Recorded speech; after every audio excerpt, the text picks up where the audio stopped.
महामुंबईत पावसाची संततधार कायम. पावसासह किनारपट्टी भागात ताशी 60 ते 70 किलोमीटर वेगाचे वारे. पुढील काही तासात पावसाचा जोर वाढण्याची शक्यता.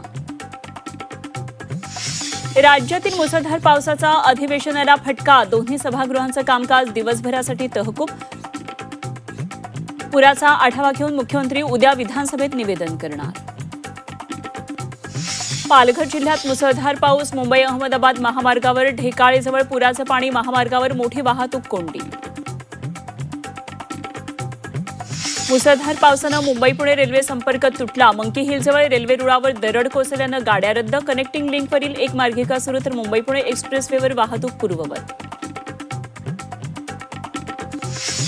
मुंबई गोवा महामार्गाची वाहतूक 28 तासानंतरही बंदच. महामार्गावर पाणी आल्यानं वाहतूक ठप्प.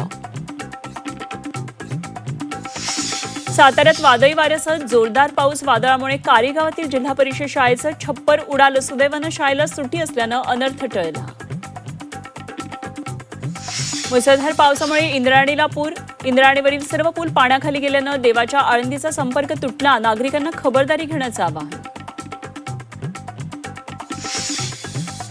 वारकऱ्यांनी आहे तिथेच थांबावं. आळंदीकडे येऊ नये. पालखी सोहळा प्रमुख राजेंद्र उमाप यांचं आवाहन. मुसळधार पावसामुळे इंद्रायणीवरील 4ही पूल पाण्याखाली.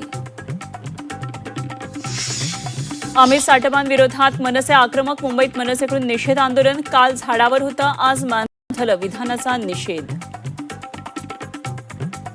मुंबईतल्या पाऊस बळींवरून विरोधक आक्रमक. विधान भवनाच्या पायऱ्यांवर विरोधकांचं आंदोलन. अमरावती मध्यवर्ती कारागृहात कैद्यांमध्ये राडा. तुफान हाणामारीत 3 कैदी गंभीर जखमी. दोघांची प्रकृती चिंताजनक. फ्रेझरपुरा पोलीस ठाण्यामध्ये गुन्हा दाखल. अर्लिंग हॉलंडसह नॉर्वेच्या गोलीची कमाल. 5 वेळच्या चॅम्पियन ब्राझीलला 2-0 नमवत दाखवला बाहेरचा रस्ता. पराभवानंतर नेमाची निवृत्ती. आणि पद्मविभूषण पुरस्कार विजेत्या प्रसिद्ध गायिका तीजनबाई यांचं निधन. वयाच्या 70व्या वर्षी अखेरचा श्वास. संगीत विश्वावर शोककळा.